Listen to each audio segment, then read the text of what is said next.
যেমন মনোজ ওরাও, মালতী রাভা রায়, বিশাল লামা এবং অন্যান্য যারা আছেন, তারা প্রত্যেকেই প্রস্তুতি নিয়ে এসেছিলেন বলার জন্য। কিন্তু আপনি জানেন যে মাননীয় অধ্যক্ষ তিনি, আমি বলতে সরি টু সে, এর জন্য প্রিভিলেজ করলেও আমার কোনো আপত্তি নেই, যে তিনি তৃণমূলের স্পিকার না বিধানসভার স্পিকার। আপনারা দল বদলের ঘটনা, এখানে তো 10th শিডিউল কার্যকর হয়নি, বারে বারে বলেছি আমরা। আজকে লজ্জার মাথা খেয়ে আমাদের যে প্র্যাকটিস আছে, সেই প্র্যাকটিসে হচ্ছে আমরা 60 মিনিট পাবো। আমরা আমাদের কাছে যখন আগে মনোজ টিগ্গাজি ছিলেন, এখন শঙ্কর ঘোষ আছেন, নওশাদ সিদ্দিকী সাহেব যখন টাইম চান আমরা টাইম দিয়ে আমাদের দেওয়া টাইম থেকে। দিস ইজ দ্য অ্যাকচুয়াল মানে রুলস অফ দি হাউস। প্রথমত পলিসি ঠিক করে 75-25 না 60-40 না 50-50 অ্যাসেম্বলি। 2021 সালের পরে প্রথম যে অল পার্টি মিটিং এবং প্রথম যে বিএ কমিটির মিটিংয়ে আমরা অ্যাটেন্ড করেছিলাম, যখন পিএসসি নিয়ে সিদ্ধান্ত হয়নি, তখন 60-40 ছিল। আমরা অধ্যক্ষ এবং শাসক দলকে ধন্যবাদ দিয়েছিলাম। 2021-এ তারা প্রথম বিএ কমিটির মিটিংয়ে এবং অল পার্টি মিটিংয়ে আমাদের বিজেপির অনুরোধ মেনে 50-50 করেছিলেন। আপনি বলুন, এই 50-এর মধ্যে আজকে 2 আওয়ার্সের মধ্যে 60 মিনিট আমাদের ছিল। তো সেই 60 মিনিটের মধ্যে অপোজিশনের কে বলবে, এটা শাসক দল বা স্পিকার ঠিক করতে পারেন না।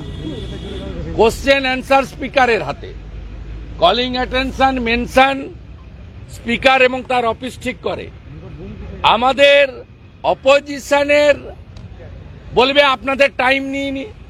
কিন্তু আমরা জানতে চাই যে সুমন কাঞ্জিলালকে নিয়ে মমতা ব্যানার্জি লোকসভায় নির্বাচনে একাধিক মিটিং করেছেন, তার ভাইপো মিটিং করেছেন, গলায় জোড়া ফুলের প্রতীক চিহ্ন লাগানো উত্তরীয় বা অঙ্গবস্ত্র পরিয়েছেন, তাকে আজকে বিধানসভায় বিজেপির সদস্য হিসেবে বলছেন। মমতা ব্যানার্জি একটা মানে একবারে রেজিস্টার লায়ার, সেটা নীতি আয়োগের মিটিংয়ে প্রমাণ হয়েছে। আমি নীতি আয়োগের মিটিংয়ে ভারতীয় জনতা পার্টি বা কেন্দ্রীয় সরকারের প্রতিনিধিদের কথা ছেড়ে দিলাম। নীতি আয়োগের যে সিও আছেন, তিনি ব্যুরোক্র্যাট, তিনি কোনো দলের লোক না। তিনি মমতা ব্যানার্জির মিথ্যাচার, ভণ্ডামি, ড্রামা, নাটক সব ফাঁস করে দিয়েছেন মানুষের কাছে। আজকে মমতা ব্যানার্জি তিনি যে সকাল থেকে রাত্রি একটা সত্যি কথা বলেন না, আবার প্রমাণ করলেন যে সুমন কাঞ্জিলাল তিনি তো ভারতীয় জনতা পার্টির নির্বাচিত বিধায়ক।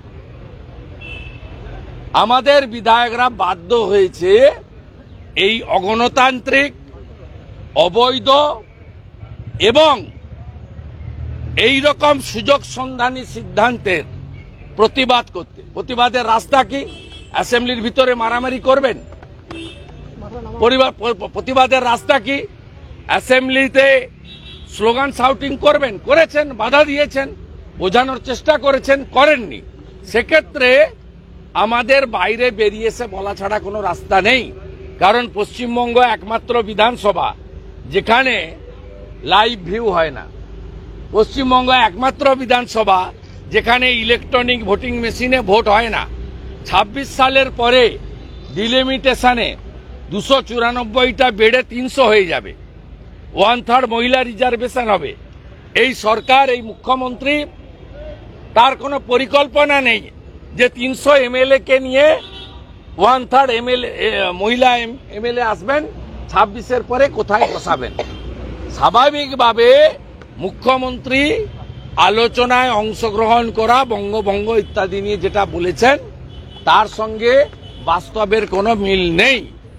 উনি পিএসসি, আজকে Rahul Gandhi leader of opposition হয়েছে, তার সম্মান, তার মর্যাদা কিভাবে নরেন্দ্র মোদীজির নেতৃত্বে সংসদীয় পরম্পরাকে মেনে দিচ্ছেন, আজকে দয়া করে অধ্যক্ষ এবং লিডার অব দ্য হাউস এইটুকু শুধু দেখুন। আমরা চাই না এই লিডার অব অপোজিশন সরকারের গাড়ি নেয় না, এই লিডার অব অপোজিশন সরকারের অ্যাকোমোডেশন নেয় না, অতএব আমার এগুলো প্রয়োজন নেই।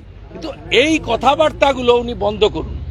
উনারা ভবিষ্যতে বিএ কমিটিতে এনে 169-এর অন্তর্ভুক্ত যে কোনো বিষয় আনতে পারেন। ভারতীয় জনতা পার্টি আলোচনায় অংশগ্রহণ করবে। ভারতীয় জনতা পার্টি তাদের মতামত এবারে নিট নিয়ে রেখেছে।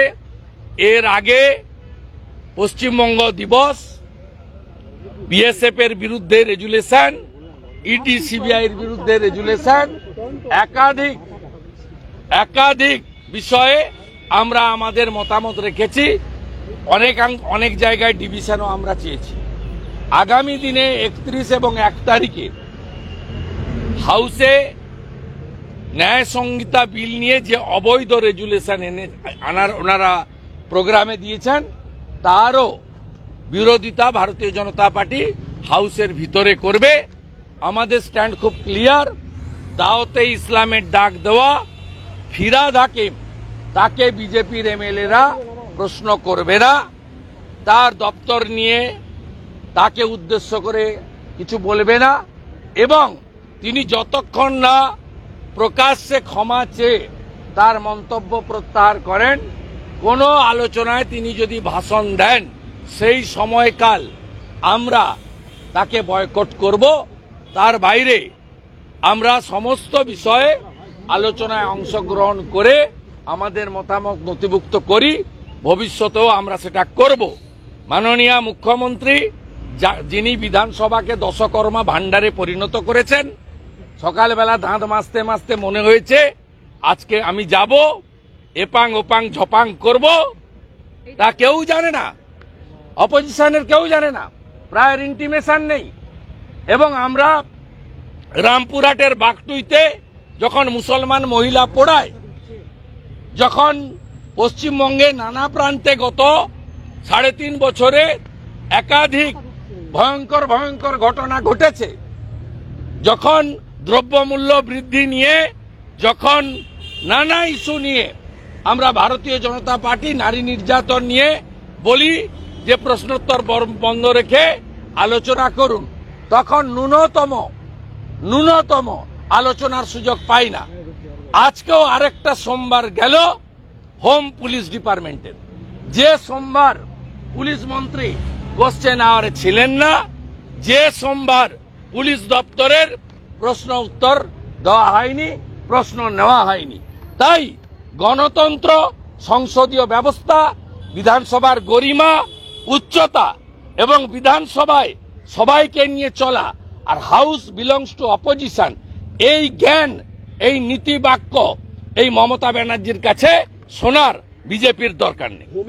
যখন এলো তখন বারবার দেখা যাচ্ছে অনুপ্রবেশ হচ্ছে, এবং আপনাদের বিধায়ক তিনি আবারও বলছেন যে নদিয়া থেকে শুরু করে একদম মুর্শিদাবাদ পর্যন্ত ইউটি করে দেওয়া হবে, কারণ অনুপ্রবেশের যে ঘটনা ঘটছে ডায়াগ্রাম। ওটা ওনার ব্যক্তিগত মত।